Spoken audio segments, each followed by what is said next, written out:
Every man, at some point in his life, asks himself a burning question. What really makes a woman feel that unstoppable pull of attraction? We grow up bombarded with advice. Society tells us women want romance, stability, and money. Movies tell us that if you just buy her flowers, sing outside her window, or make grand gestures, she'll fall in love forever. And the internet? It's full of conflicting voices. Some say, just be nice. Others scream, be a bad boy. Some tell you to build wealth, others to hit the gym. But here's the reality. You've seen with your own eyes that it doesn't add up. You know men with money who get cheated on. You know good guys who get ignored, ghosted, and forgotten. And you've seen men who do everything right, still ending up heartbroken and abandoned. So what's going on here? If all the advice we've been fed is wrong, what really drives attraction? The truth, brother, is that attraction isn't logical. It's not a checklist. It's not something that can be bought with gifts or begged for with sweet words. Attraction is primal. It's raw. It bypasses the logical brain and strikes directly at the deepest part of a woman's psychology. Most men don't understand this, and that's why so many men struggle, chasing, guessing, wasting years of their lives trying to solve a puzzle with missing pieces. That's why here, on Stoic Reflections, we go deeper. We don't just repeat cliches. We merge timeless Stoic philosophy, the wisdom of Marcus Aurelius, Seneca, and Epictetus, with modern psychology and real-world experience. Because the truth is, if you want power in relationships, you need clarity. If you want respect, you need discipline. And if you want desire, you need to understand what truly sparks it. Now, I won't sugarcoat this. What I'm about to share may sting. It may feel uncomfortable, because the truth is often hard to swallow. But once you understand it, once you master it, women won't just notice you. They'll feel drawn to you in ways they can't explain. They'll think about you when you're not around. They'll chase you, wondering why they can't resist.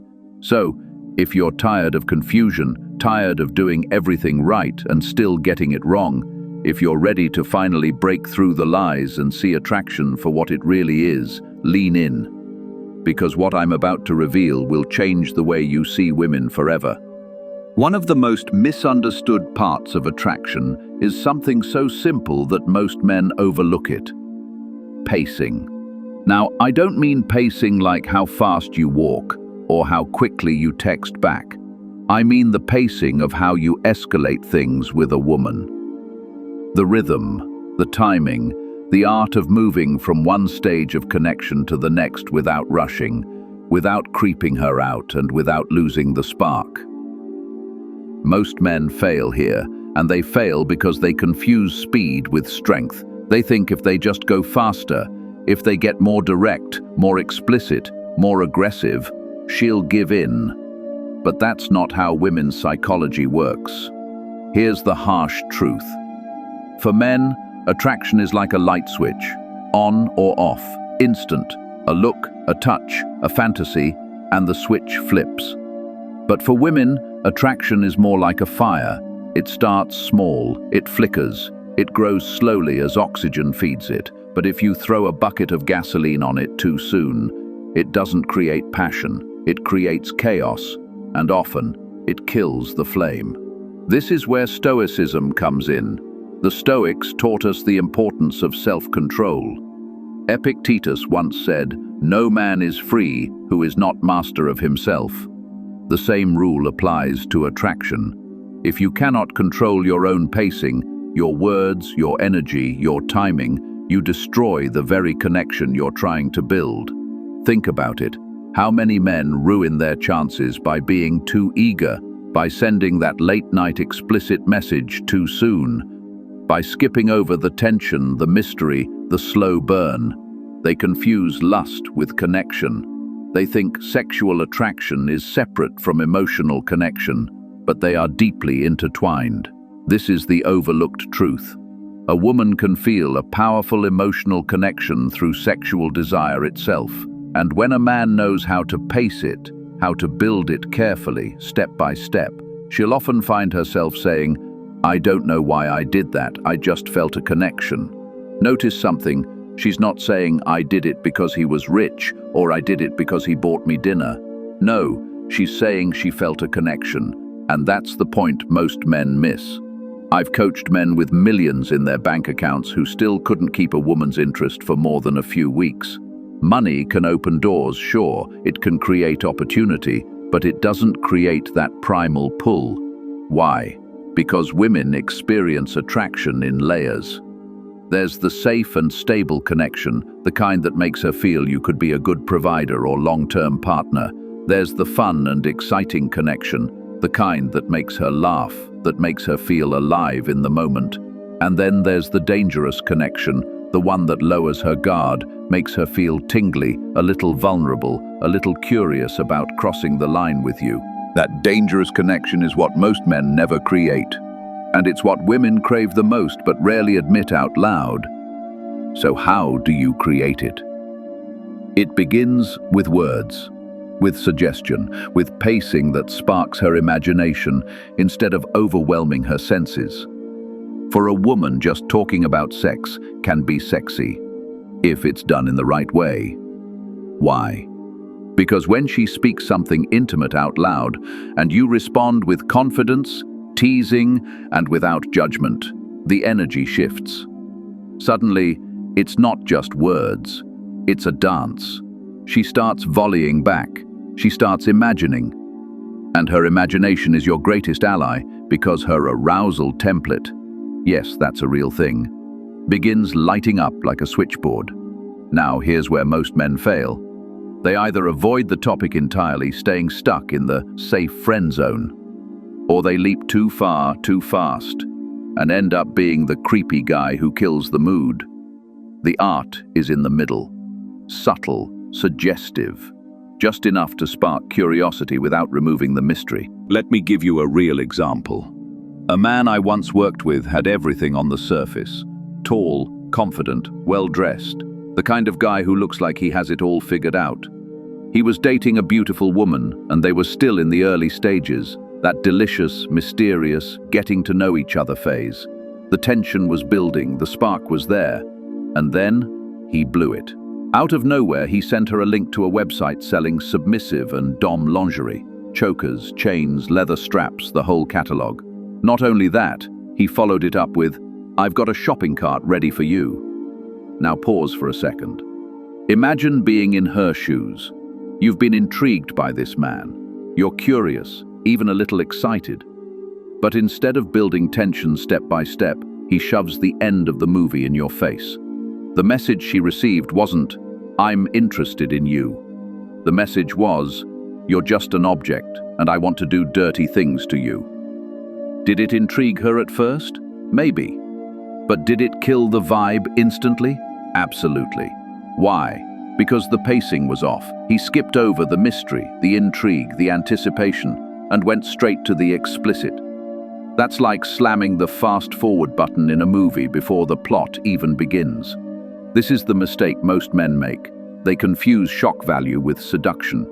They think being bold means being graphic. But boldness without pacing is reckless, and recklessness kills desire. So what should he have done instead?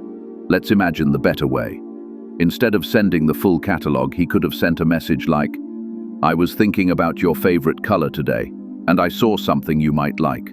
Can't wait to show you next time I see you." That's intrigue. That's pacing. That makes her mind race, wondering what it could be.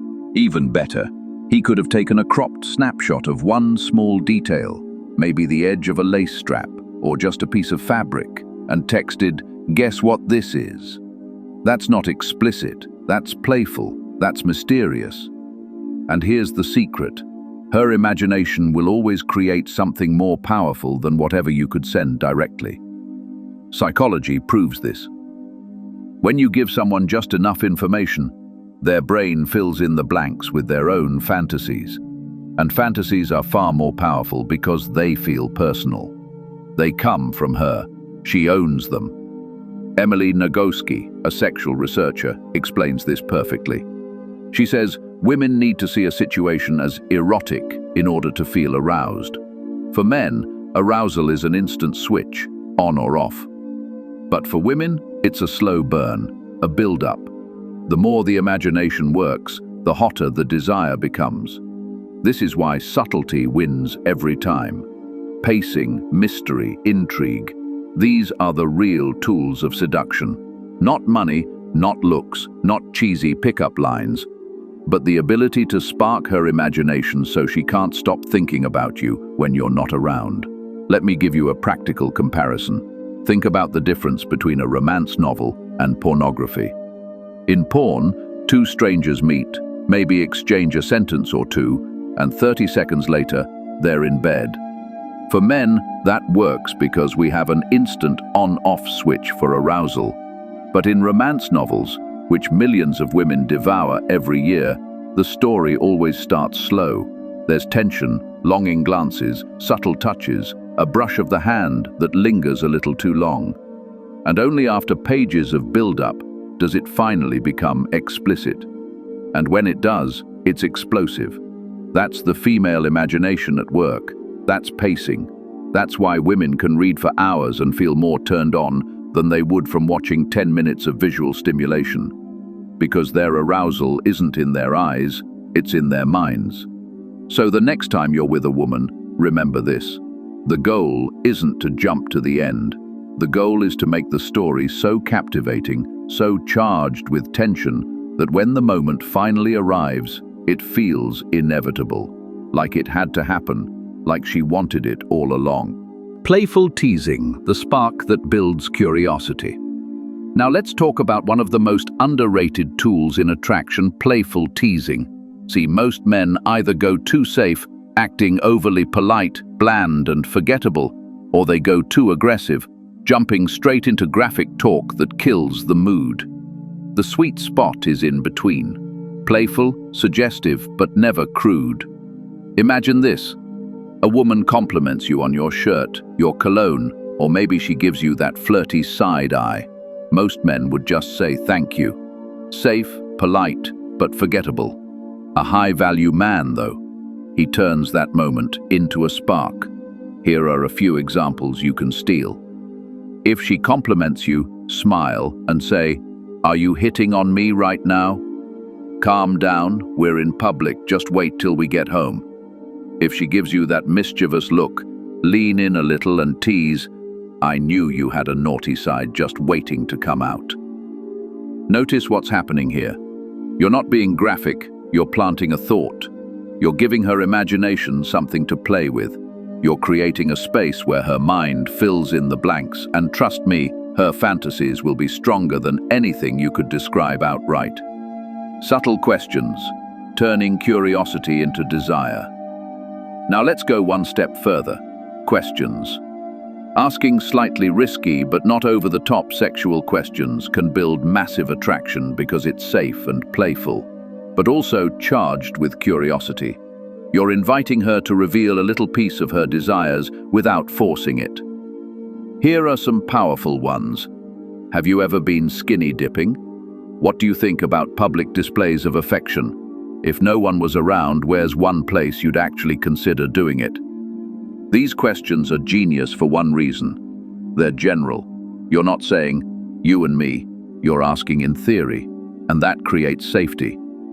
But if she's interested in you, she'll immediately start imagining those scenarios with you. She'll escalate the conversation without even realizing it. That's the art of pacing. You're not pushing, you're pulling, you're guiding her imagination.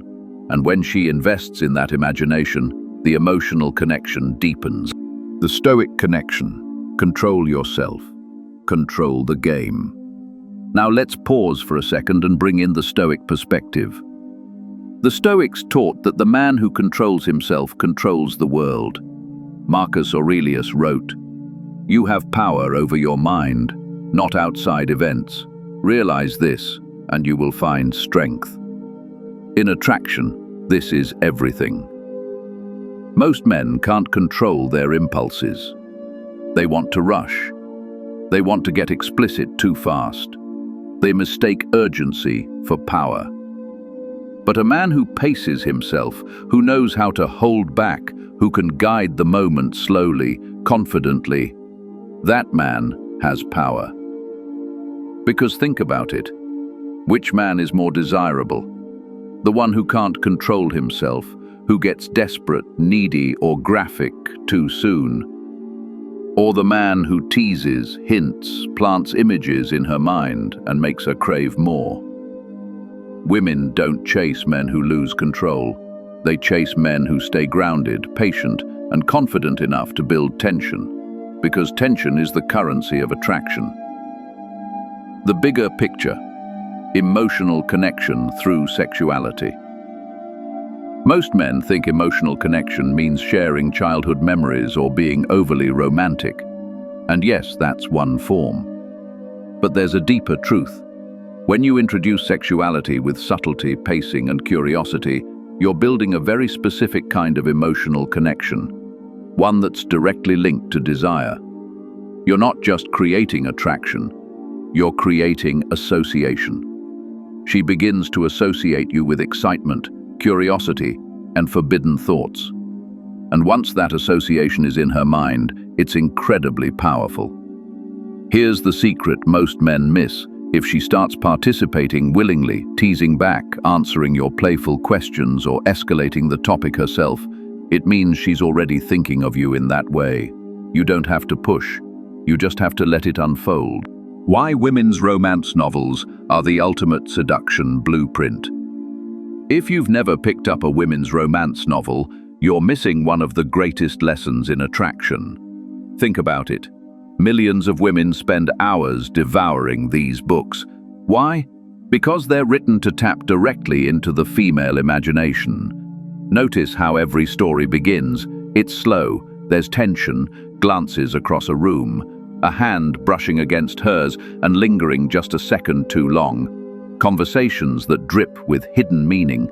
The longing builds, chapter after chapter, page after page, and when it finally explodes into something physical, it feels inevitable. It feels earned. It feels like destiny. Now compare that to most men's model of attraction, pornography. Two strangers meet, barely exchange a word, and 30 seconds later they're in bed.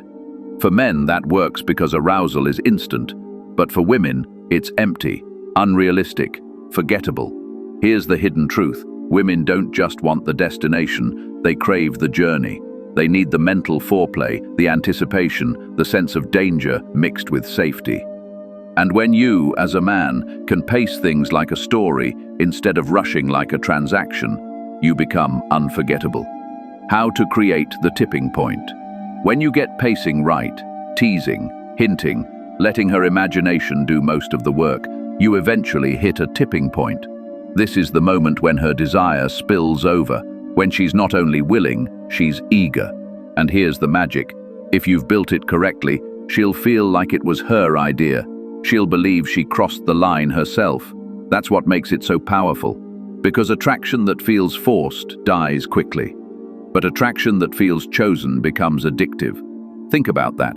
When a woman feels she chose you, not because of money, not because of pressure, but because her imagination and desire led her there, she'll crave you in ways she can't explain. And that's not manipulation. That's understanding psychology. That's mastering pacing. The Stoic lesson: control leads to power. The Stoics taught that a man's strength is measured not by what he conquers on the outside, but by what he controls within himself. Seneca once wrote, "He who is brave is free." In relationships, bravery isn't about reckless boldness. It's about patience, self-control, the courage to hold back when your instincts scream to rush forward. Because real strength is not about chasing pleasure, it's about creating the conditions where pleasure comes to you. When you apply this Stoic mindset to attraction, everything changes. You stop chasing, you stop over-investing, you stop trying to buy affection or beg for attention. Instead, you pace yourself. You lead with calm confidence. You let her imagination do the heavy lifting. And when you do, women don't just feel attracted to you. They feel safe, excited, curious, and deeply pulled toward you. Your takeaway. Attraction isn't about looks, money, or memorized pickup lines. It's about pacing, mystery, intrigue. It's about planting the seed of desire in her mind and letting it grow until she can't resist acting on it. The man who understands this never has to chase. He never has to beg.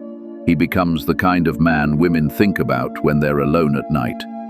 The kind of man who lives rent-free in their imagination. So remember this, the secret isn't in doing more. The secret is in doing less, but doing it with intention. Use your words, use her imagination, don't rush the moment, build it. If this gave you a new perspective on attraction, support the message with a like. Subscribe to Stoic Reflections for more timeless truths about relationships, psychology, and the Stoic mindset. And in the comments, share one subtle line you've used that got an amazing reaction, because your words might inspire another man to level up. This is Stoic Reflections, where ancient wisdom meets modern reality. Stay disciplined, stay grounded, and I'll see you in the next one.